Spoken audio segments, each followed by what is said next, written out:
Under investigation pa rin ang alleged bomb threat sa University of the Philippines Baguio matapos makatanggap ng banta sa pamamagitan ng email ang isang instructor at isang organisasyon ng universidad.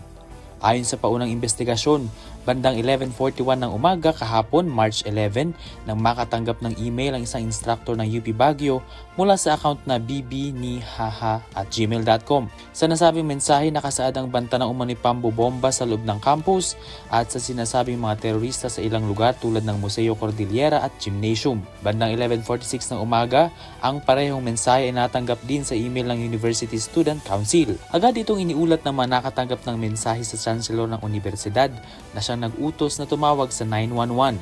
Dahil dito ay rumesponde ang iba't ibang unit ng pulisya at iba pang otoridad. So around past 2 na nung dineclare na ng EOD at K9 unit na free of threat na yung campus. That's why pinabalik nila yung mga estudyante to retrieve their belongings and were advised to go home. Kasi during that time, suspended naman na yung classes nila. And yung recipient ng message ng bomb threat na yan was referred to the Regional Anti-Cybercrime Unit for further investigation.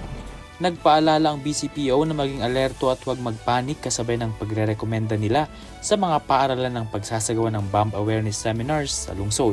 Ben Pongsila para sa Mata ng Agila Northern Luzon, matatag, matapang, matapat.